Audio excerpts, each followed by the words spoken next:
I am the world's biggest super fan. You're like a super fan. Welcome to the Business Superfans podcast. We will discuss how establishing business superfans from customers, employees, and business partners can elevate your success exponentially. Learn why these advocates are a key factor to achieving excellence in the world of commerce. We discuss the invaluable insights of business owners who have successfully implemented the strategies in the book to build their own team of devoted superfans. Gain insightful knowledge from the experts who create applications that help you create passionate superfans. This is the Business Superfans podcast with your host, Freddie D. Ready!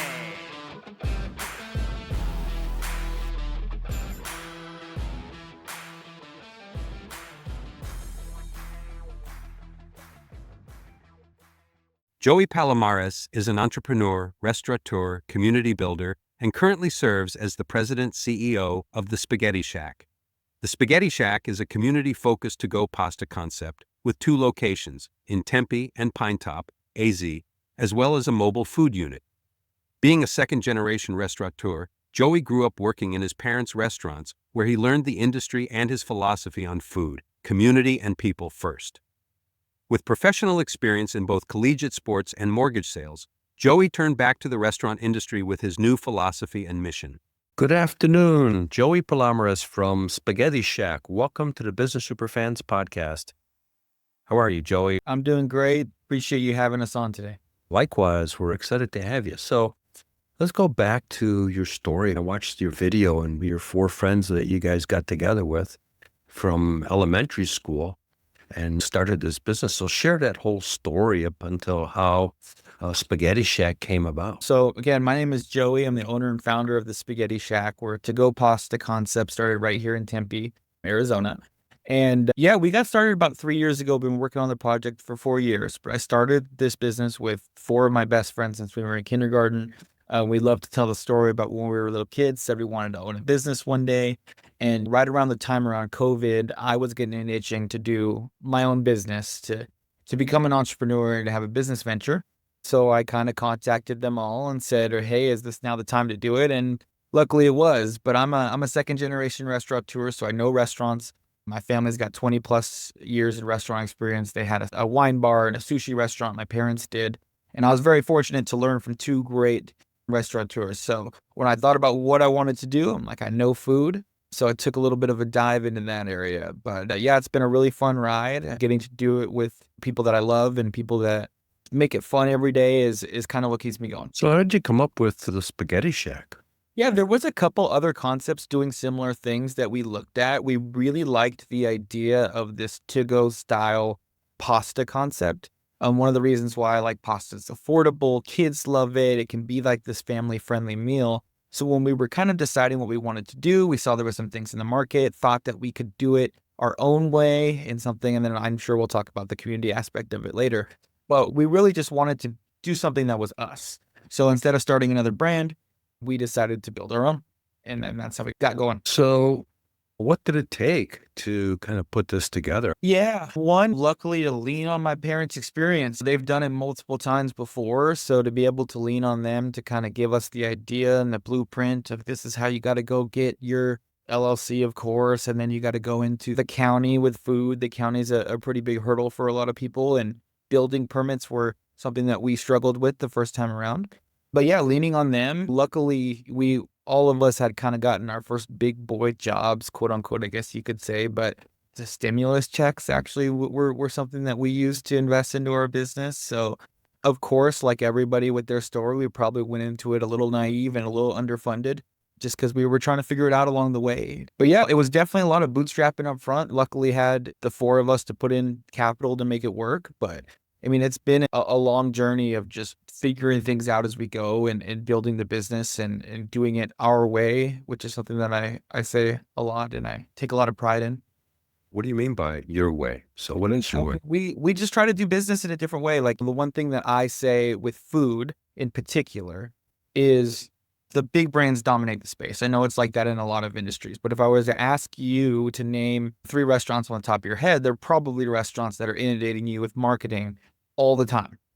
And so in food, it's how do you separate from that? And we've had to kind of work backwards in terms of what makes us unique. Is it our food product? Is it our brand? Is it our story? We've kind of settled, of course, in all three of those, but we've really been focused on not trying to spend all of our marketing dollars on the Google machine.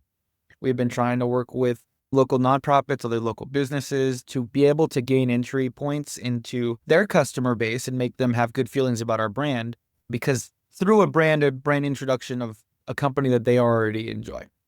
And then that's been a huge thing for us. And as we get started on our franchising endeavor, we're really focused on being an entry point for people into business. That's a huge thing for us. So focusing on an affordable restaurant opportunity, things like processes that make running the business easier with small teams, because we really consider ourselves to be the entry point into someone getting started in a business. Yeah, because we just went on a honeymoon trip, been together for 12 years, and then finally decided to, get married.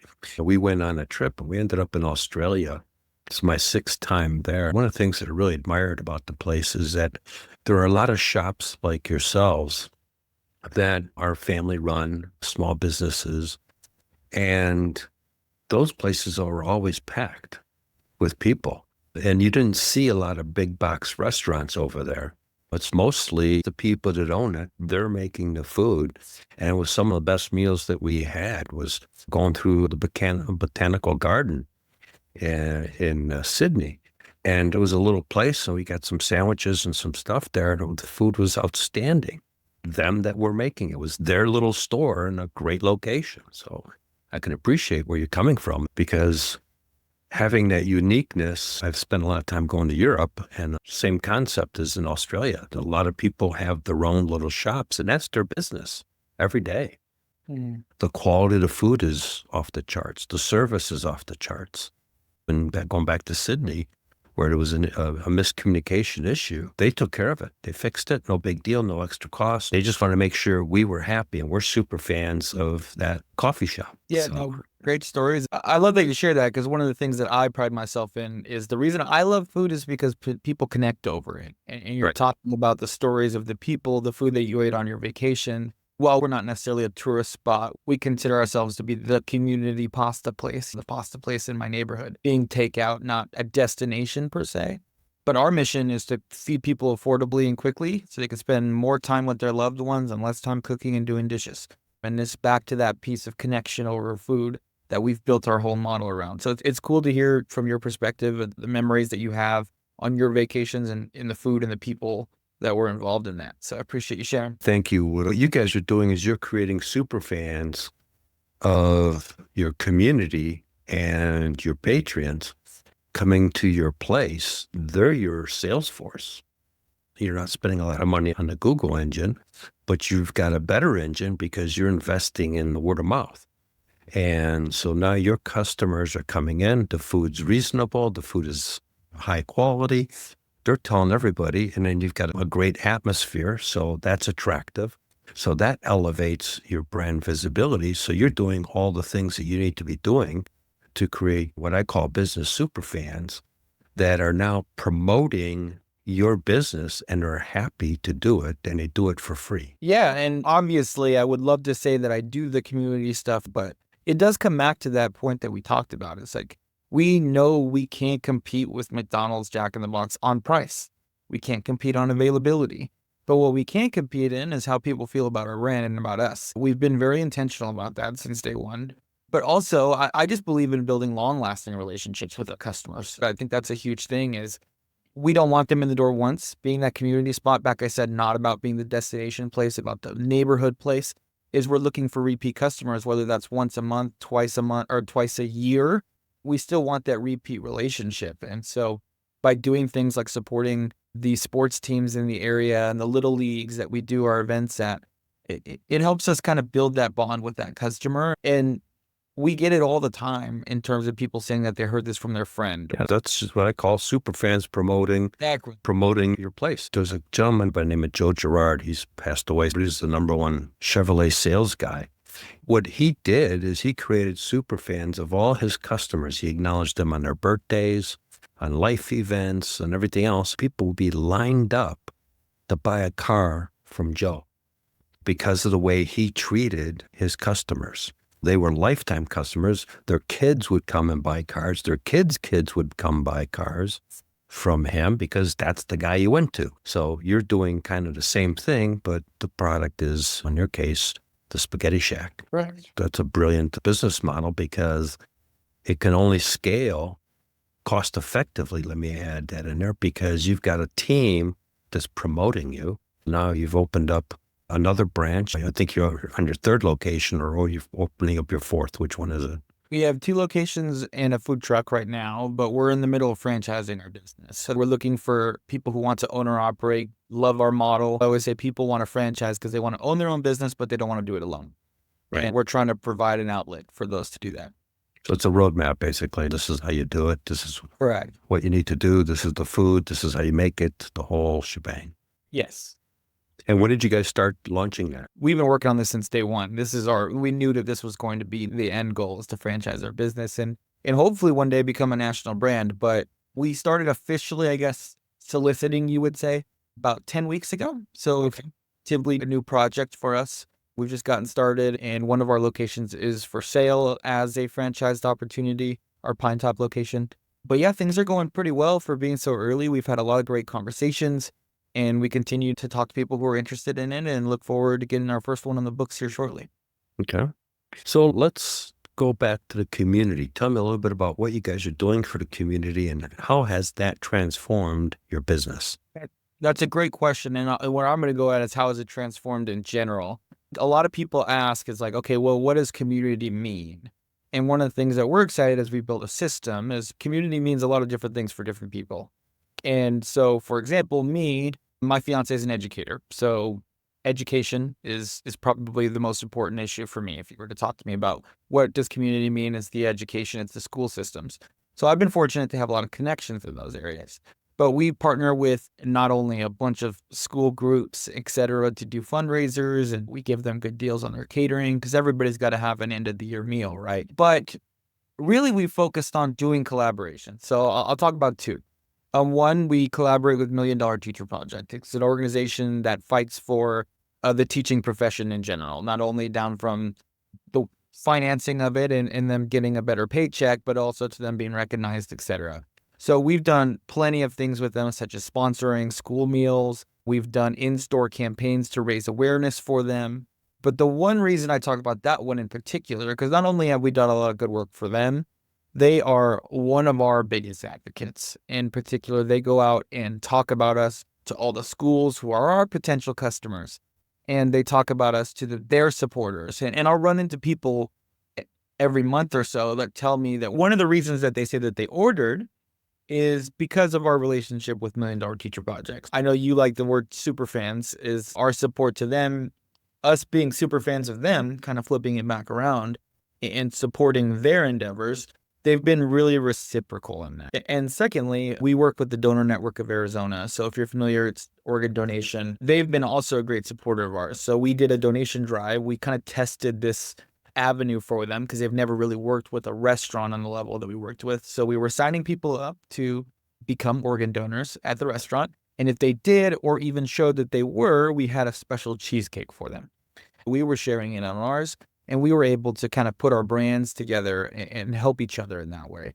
I always say it's a really, really soft introduction, a really soft landing into to getting their supporters involved. People would come in and tell us how cool it was that we were doing this kind of thing and that they had never been in before. And that's really the goal, is to get that first customer in. There's no better way to make an introduction than through partnering with a brand that they already have respect for. Yeah, absolutely. It's collaborating. You're both being able to market into each other's databases is really what you're doing in a clever way. Breaking it down, it's collaborative marketing. And there is no better way because they're entities endorsing your entity into their space and vice versa. So you've got credibility right off the bat. And that in turn just propels that growth. Yeah, then that's definitely it. And of course, there is some altruistic things in there. This is doing things our way. We look to find others who want to join. Like, this is what being a Spaghetti Shack means, being able to engage on that level. And we're choosing to be pretty loose on where you need to engage and how you want to engage. It can be anything down from fundraisers to helping schools raise money. using your restaurant. And again, we get introduced to those customers on a soft landing or finding a cause that means well to you and trying to work them out there. Yeah, no, that's the win-win-win strategy. Everybody wins from that equation. So that's an important approach that a lot of businesses should really, the listeners, I should say, should take into consideration and looking at partnering up with other complementary businesses, or like you said, the people that you guys partner up with, not exactly those companies, but similar causes that they're important to them, is a great way to create a trifecta win for everybody. The Agreed. customer wins, the partner wins, and you win. Exactly. That's really a brilliant way to grow a business, because you're not spending a lot of resources doing it, because everybody's collectively and collaboratively promoting each other. Yeah. Maximizing resources at the end of the day, really. Exactly. And just being reciprocal, finding people that you like to work with, finding people that share your mission and your values. And again, your customers probably overlap anyway. So be able to make that soft landing.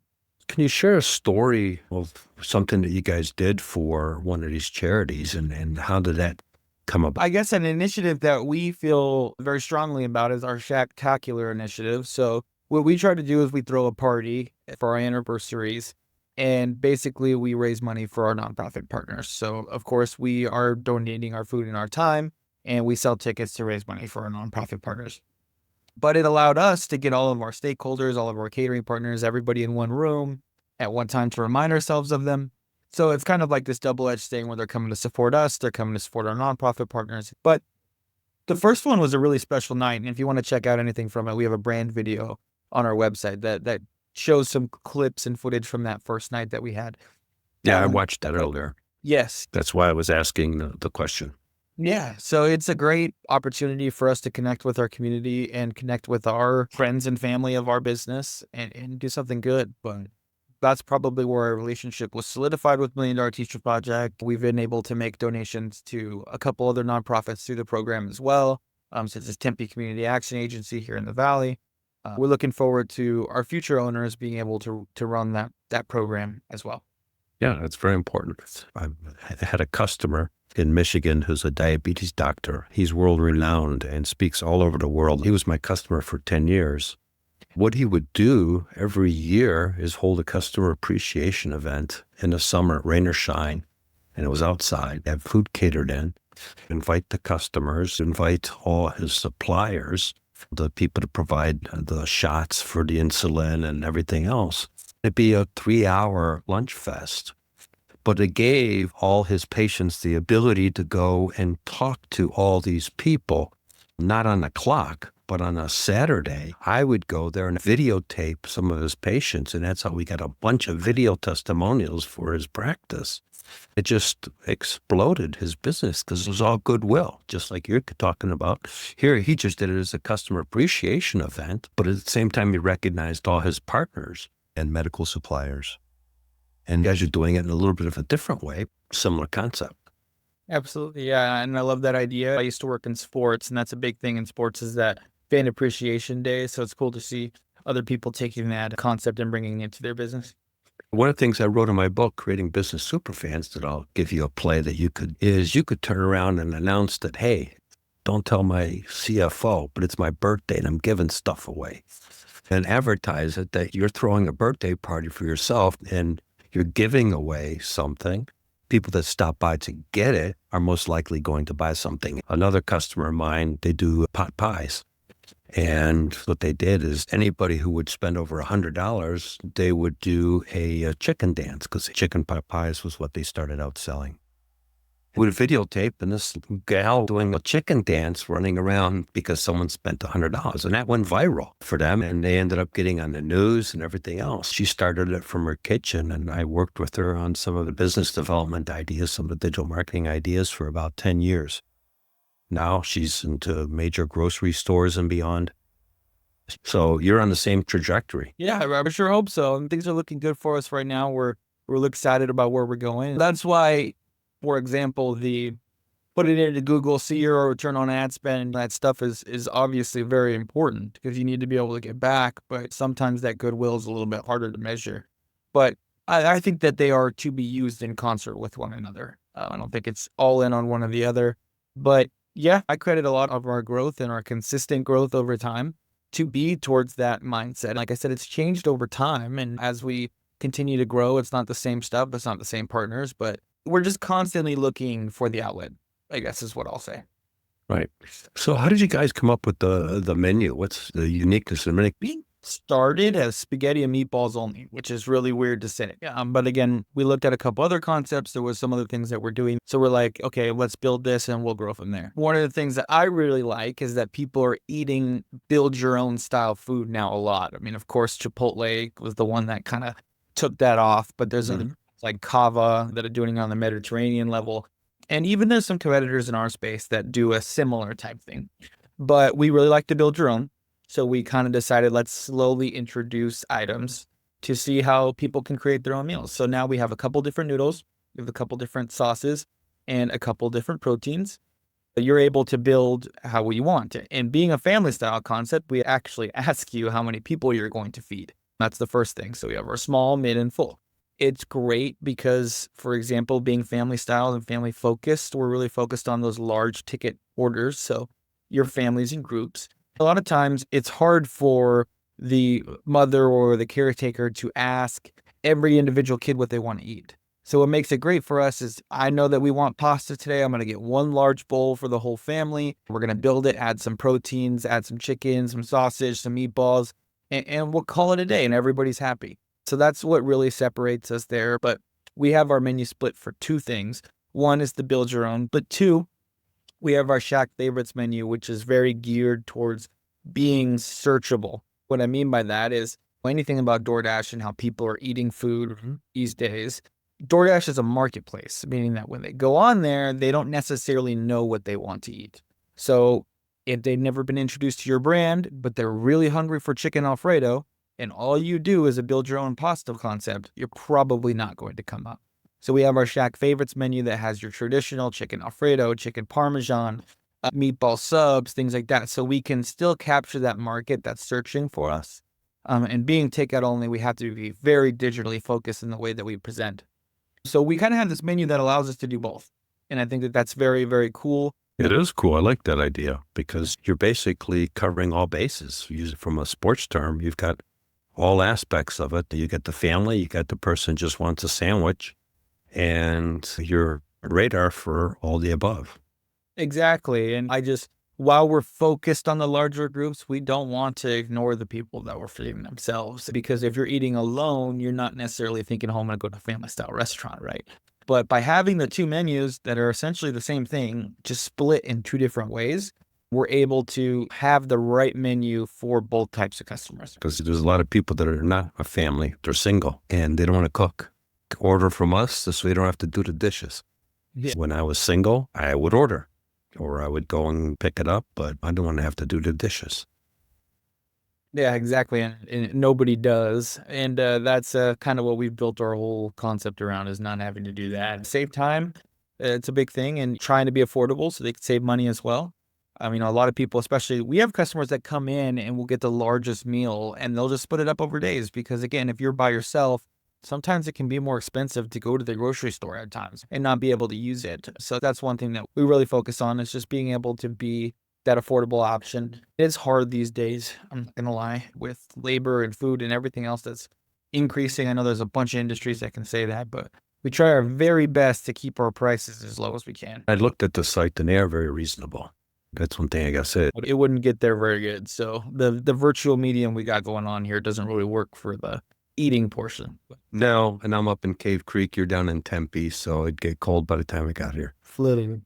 So you guys are really hitting a sweet spot, because some of the bigger food joints, their prices are going up, but the quality of food is still the same. Yeah. One thing I do say with food, and I really strongly believe this, is we are a competitor with anybody that sells food.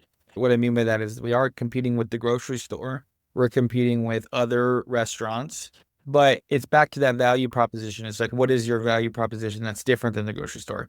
Right. And it's obviously they're two very distinct different people, two different occasions essentially. But that's the one thing about food, is you have to spend money on it every day. How do we get people who would be eating at the grocery store to eat with us. Same thing. How do we pull down from some of the people who are ordering from the more traditional Italian sit-down meal? How do we get them to come to us instead? That's usually the price factor. I mean, can we beat the traditional Olive Garden on price? Yes, we can. And that's how we used to kind of pull away from our competitor there. You're delivering a better product too, because it's not mass product. It's a unique product. Yeah, I would believe so. I think our reviews say so, but I know that's a very individualistic thing. Their experience is much different than ours. We're takeaway. You're only interacting with us for a minute or so, and then you're going back to your own home. Whereas in Olive Garden, you're getting that experience of being out with the family. And it's two very distinct things. Yeah. I mean, Europe does a lot of takeaways.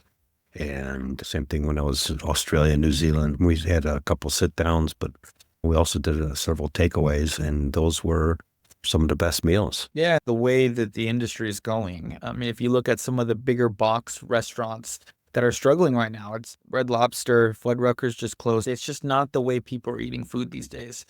Right. Takeaway is a big thing. I know ghost kitchens were really big during COVID.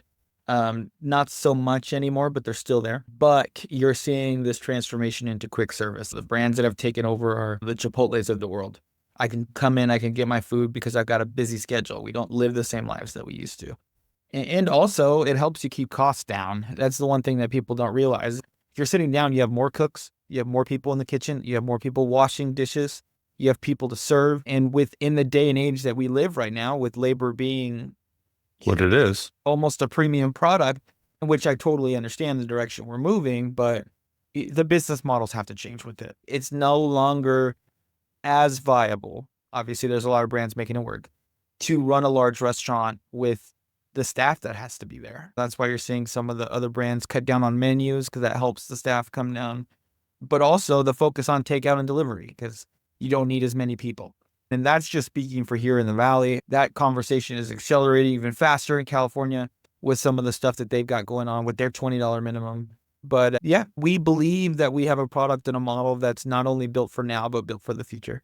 Hitting a point there because we like to get eclairs for dessert. You used to go to the grocery store and you get 5 in a pack. Now, just the other day, just before Christmas, I went to pick some up. I'm going, where's the 5-pack? It's only a 3-pack. And the price is the same. Shrinkflation.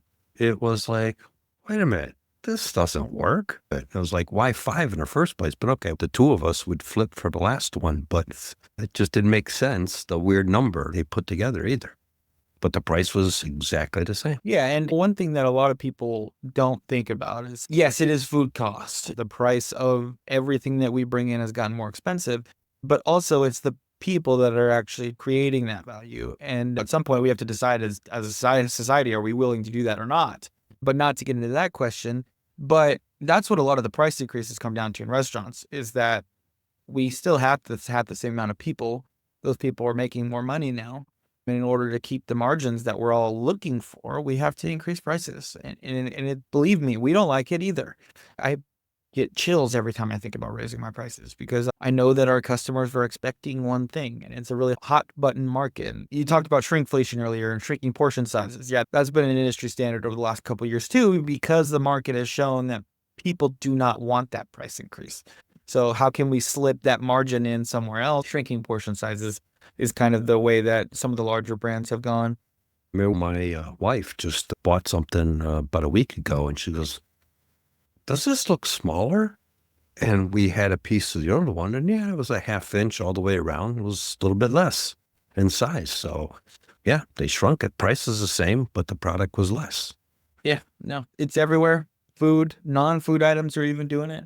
We've had to do things ourselves in terms of raising prices as we opened, but just know that with us in particular, we take it very seriously. We're trying to be affordable and we're also trying to pay our employees what we believe that they deserve to make.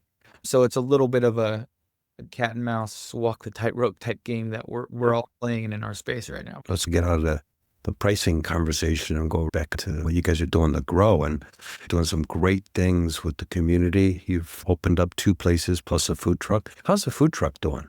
Food truck is good. I mean, it's like a 3-month now project. The one thing I think I'm learning is it's not so similar to a restaurant as you would think, because if we're doing events, I could tell you down to the $100 or $200 what my sales are going to be on a given day at the restaurant. We have the data. We know it's going to be within this range. We can staff appropriately. But when you go to these events, there's so many variables. It's like, how's the weather? How many people are there? How many other trucks are there? So we're learning those on how to operate a food truck, because most people actually go the other way. They go get the food truck and then the restaurant. We went the other way around. We're using the food truck as more of a marketing thing to get our brand out there in front of people. Instead of waiting for them to come to us, we're going to go to you. But food truck's great. It's definitely been a learning process, but we've had some huge wins and we're looking to get it booked right now. There's a couple of places I know that host networking events, and they've had some food trucks. So I'll share you guys' information with them. Would appreciate that. Yeah, because I think that'd be a great addition to what they're doing, because they're business networking groups and stuff like that. What guys are doing would be a great asset for them, and it'd create a win-win for everybody. Looking forward to hearing from you. So Joel, as we come to the close here, any other stories that you want to share with our audience from a business perspective? We talked a little bit about food. We talked about your community efforts. Let's talk real briefly on just what it takes to be a leader, to grow the business as quickly as you guys have and expanding as quickly as you guys are expanding. It's a great question. Me and my partners every day, one day we're like, oh my gosh, we have to close the door tomorrow. And the next day we're like, this is McDonald's. It's a roller coaster in terms of getting started and really trying to grow a brand. We're very fortunate that we've kind of stuck it out and are starting to see some fruits of our labor. But I think people don't really truly acknowledge the highs and the lows of it. There are lows, and not only just slow weeks, but equipment breaks and person quits and all these things that make it hard. And that's why everybody doesn't do it. But there's been some great highs, whether it's the financial pieces of it or the relationships that we've built and the stories that we continue to tell. So my thing is always just keep showing up, keep showing up, keep showing up. Because showing up is what everybody says, like 75% of the battle. And yeah, I think that's the big thing, is just I continue to write the book as we go, continue to figure it out as we go.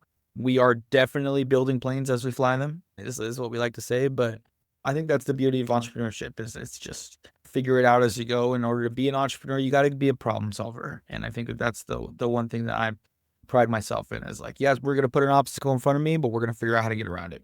Persistence, perseverance are two things that an entrepreneur needs, because it's going to get ugly, like you just said. And you can either quit and turn around and go home, or you persevere, suit up, punch through it, as Stallone says, and then keep going. Okay, we won this one, and look, we're 3 feet forward. You got to have the target that you're shooting for, and you guys are shooting for franchising, which you guys are starting to do. So your vision is what's carrying you through. Yes, absolutely. We know that as we continue to grow our brand, it's going to benefit everybody involved.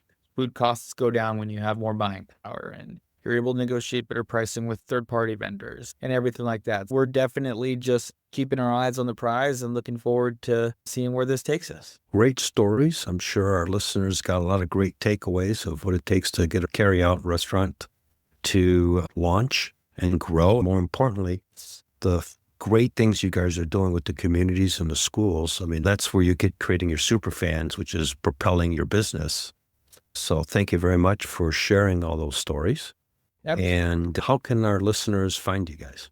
Yeah, I mean, a couple things. If you're looking for the Spaghetti Shack, you can either find us in Tempe, Pine Top, or an event near you here in Arizona. We do catering as well. So if anybody ever has any large events, give me a call. But thespaghettishack.com, at the Spaghetti Shack on social media. You can check us out there. As far as me, you can find me on LinkedIn, just Joey Palomares. If you want to search that, Palomarez.